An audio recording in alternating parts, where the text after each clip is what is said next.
మిత్రులందరికీ పులి కన్ను వైడ్ ఐ ఛానల్లోకి మీ అందరికీ స్వాగతం.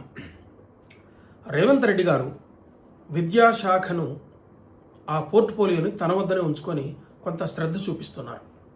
నిన్నటికి నిన్న పాఠశాల విద్య గురించి, అందులో కూడా ప్రీ స్కూల్ ఎడ్యుకేషన్ గురించి, అంటే శిశు విద్య అని దాన్ని అనొచ్చు, అట్లాగే శిశు సంరక్షణతో కూడిన విద్య అని చెప్పి దాన్ని అనొచ్చు. ఈ ప్రీ స్కూల్ పాఠశాలలను ప్రభుత్వమే మొదలు పెట్టాలని చెప్పి ఆయన ఒక సందేశం ఇచ్చారు. ఆయన బాగుంటే ఆయన ప్రభుత్వం ప్రీ స్కూల్ ఎడ్యుకేషన్ని గవర్నమెంట్ స్కూళ్లలో ప్రవేశపెట్టాలని ఆయన ఒక విధానపరమైనటువంటి ఒక నిర్ణయాన్ని చెప్పారు. అది అమలు కావడానికి కొంత సమయం పట్టవచ్చు. దీన్ని ఆహ్వానించాలి. దాని వివరాల గురించి మాట్లాడతాను. అది ఈ ప్రీ స్కూల్ ఎడ్యుకేషన్ ఆయన అన్న మాట ఏంటంటే, ప్రైవేటు స్కూళ్ళల్లో నర్సరీ దగ్గర నుంచి అంటే 3వ సంవత్సరం వయసులోనే పిల్లలు వాళ్ళు చేర్చుకుంటారు. నర్సరీ అయిపోతుంది, ఎల్కేజీ అయిపోతుంది, యూకేజీ అయిపోతుంది. యూకేజీ అయిన తర్వాత 1వ తరగతి నుంచి ప్రభుత్వ పాఠశాలల్లో మనకి విద్య ఉన్నది. కానీ ప్రైవేటు వాళ్ళు ప్రీ స్కూల్ నుంచి 1, 2, 3 అంటే 3 సంవత్సరాల పాటు ప్రైవేట్లోనే విద్య ఉన్నది. ఇది ప్రభుత్వ విద్యా సంస్థల్లో ఆ విద్య లేదు. ఈ కారణంగా 3 సంవత్సరాల పాటు ప్రైవేటు విద్యలో ఉన్నటువంటి విద్యార్థులు తిరిగి ప్రభుత్వ పాఠశాలకు రావడం చాలా కష్టంగా మారింది. అందుకే ప్రభుత్వ పాఠశాలలో లోపలికి వచ్చేటటువంటి వాళ్ళ సంఖ్య, అంటే ప్రవేశాల సంఖ్య బాగా తగ్గిపోయింది. దీన్ని పెంచాల్సిన అవసరం ఉన్నది. అట్లాగే పాఠశాల విద్యలో క్వాలిటీని, నాణ్యతని, ప్రమాణాలను బాగా పెంచాల్సిన అవసరం ఉందని చెప్పి ఆయన తన ప్రసంగంలో చెప్పారు. ఇది చాలా ఆహ్వానించదగినటువంటి పరిణామం. ఈ ప్రీ స్కూల్ ఎడ్యుకేషన్ అన్నది తప్పనిసరిగా ప్రభుత్వ పాఠశాలల్లో పెట్టాల్సినటువంటి అవసరం ఉన్నది. పాఠశాలల్లో పెట్టడం కాదు, దానికోసం ప్రత్యేకంగా కొన్ని పాఠశాలలను పెట్టాలి. ఎందుకు అంటే వీటికి ఒక ప్రత్యేకమైనటువంటి క్రమశిక్షణ, ప్రత్యేకమైన పద్ధతులు ఉంటాయి. అంతేకాకుండా ఈ కిండర్ గార్టెన్ క్లాసెస్లో, అంటే ప్రీ స్కూల్ పాఠశాల విద్య చెప్పడానికి ప్రత్యేకమైనటువంటి ట్రైనింగ్ ఉంటుంది. ఒక మాంటిసోరీ ట్రైనింగ్ ఒకటి ఉంటుంది. ఆ ట్రైనింగ్ అయినటువంటి వాళ్ళనే ఈ స్కూళ్ళల్లో టీచర్లుగా పెట్టాల్సినటువంటి అవసరం ఉంటుంది. అయితే ఇప్పుడున్నటువంటి టీచర్ ఎడ్యుకేషన్లో తెలంగాణలో కానీ ఆంధ్రప్రదేశ్లో కానీ ఉన్నటువంటి టీచర్ ఎడ్యుకేషన్లో ఈ మాంటిసోరీకి సంబంధించినటువంటి ప్రీ స్కూల్ ఎడ్యుకేషన్కి సంబంధించినటువంటి ట్రైనింగ్ ఉందా లేదా అన్నది పరిశీలించాల్సినటువంటి అవసరం ఉన్నది. ఒకవేళ లేకపోతే దాన్ని కూడా ఇంట్రడ్యూస్ చేయాల్సినటువంటి అవసరం తెలంగాణ ప్రభుత్వానికి ఉన్నది. ఇది అంతేకాకుండా నేషనల్ ఎడ్యుకేషన్ పాలసీ 2020లో కేంద్ర ప్రభుత్వం ప్రతిపాదించి అమలు చేయడానికి ప్రయత్నం చేస్తున్నటువంటి వేరే రాష్ట్రాల్లో కూడా అమలు జరుగుతున్నది. దాంట్లో కూడా ప్రీ స్కూల్ ఎడ్యుకేషన్కి సంబంధించి early child care education, ECC అని ఒక విధానాన్ని కూడా వాళ్ళు ప్రవేశపెట్టారు. దాన్ని కూడా అధ్యయనం చేయాల్సినటువంటి అవసరం ఉన్నది. ఈ పాఠశాలలు మొదలు పెట్టడానికి ముందే, 1 సంవత్సరానికి ముందే ఈ ఎడ్యుకేషన్ని, వాళ్ళ ట్రైనింగ్ని టీచర్లకు ఇచ్చేసి ఆ తర్వాత మొదలు పెట్టాల్సినటువంటి అవసరం ఉన్నది. అయితే ముఖ్యమంత్రి గారు చెప్పినట్లుగా ప్రైవేటు పాఠశాలలకు ఇబ్బడి ముబ్బడిగా విద్యార్థుల సంఖ్య పెరిగిపోవడం, గవర్నమెంట్ స్కూళ్లలో విద్యార్థుల సంఖ్య తగ్గిపోవడం, ఈ కారణంగా ఎన్నో పదుల స్కూళ్లను మూసివేయాల్సిన పరిస్థితి ఏర్పడటం, ఇది ఒక్కసారి ఏర్పడింది కాదు. దాదాపు 40 సంవత్సరాల నుంచి ఈ పరిస్థితి వస్తున్నది. ఈ పాపానికి అంతకుముందున్న చాలా ప్రభుత్వాలు, అంతకుముందు కనీసం 40 సంవత్సరాల నుంచి ఉన్నటువంటి ప్రభుత్వాలు ఈ పాపానికి కారణం అని చెప్పాల్సినటువంటి అవసరం ఉన్నది. దీనికి కారణం ఏంటంటే క్రమక్రమంగా ప్రైవేటు పాఠశాలలకు అవసరమైనటువంటి నిబంధనలను సడలిస్తూ, వీలైనంత ఎక్కువ ప్రైవేటు పాఠశాలలకు అనుమతులు ఇస్తూ, కొత్త పాఠశాలలను ప్రభుత్వ రంగంలో తెరవకుండా వస్తూ ఉన్నటువంటి ఒక పరిస్థితి దాదాపు 40 సంవత్సరాల నుంచి వస్తూ ఉన్నది. మొట్టమొదట్లో ఒక హై స్కూల్ పెట్టాలంటే 5 ఎకరాల ప్రదేశాన్ని, 5 ఎకరాల జాగాను చూపించాలి, కొన్ని భవనాలు చూపించాలి. ఆ స్కూల్ పెట్టాల్సినటువంటి ఎడ్యుకేషన్ సొసైటీకి కొన్ని సంవత్సరాల అనుభవం ఉండాలి. ఈ నిబంధనలు ఉంటేనే పాఠశాలలకు అనుమతించేవాళ్ళు. అలాగే ఒక డిగ్రీ కాలేజీ పెట్టాలంటే 200 ఎకరాల చోటు ఇవన్నీ ఉండాలని చెప్పి చాలా రకరకాల నిబంధనలు పెట్టారు.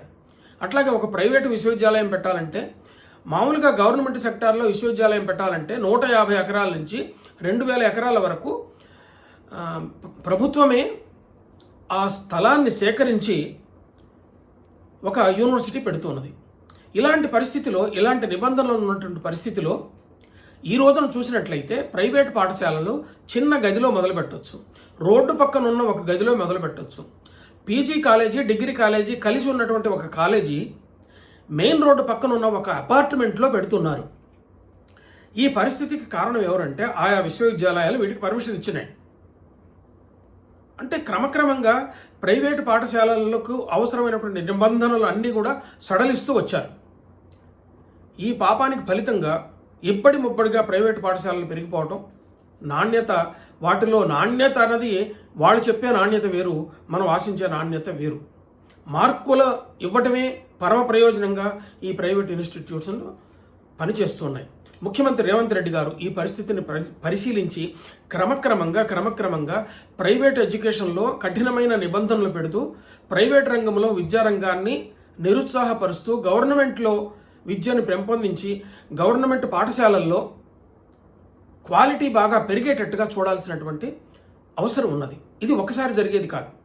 ముఖ్యమంత్రి గారు మొదలుపెట్టారు కాబట్టి దాని మీద ధ్యాస పెట్టి ప్రైవేట్ ఎడ్యుకేషన్ని ఇగ్నోర్ చేస్తూ క్రమక్రమంగా గవర్నమెంట్ ఎడ్యుకేషన్ని బలోపేతం చేయాల్సినటువంటి అవసరాన్ని ఆయన గుర్తిస్తే విద్యారంగంలో సమూలమైన మార్పులు వస్తాయి, విద్యారంగంలో మంచి ప్రమాణాలు ఏర్పడటానికి అవకాశం ఉందని చెప్పి ఇక్కడ అనుకోవచ్చు.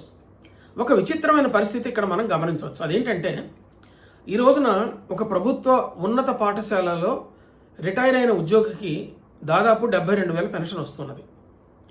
ఆయన సర్వీస్లో ఉన్నప్పుడు, అంటే ఆ పెన్షన్ ఒకేసారి వచ్చేది కాదు, మొదట్లో తక్కువ ఉంటుంది, క్రమక్రమంగా పెరుగుతూ ఉంటుంది.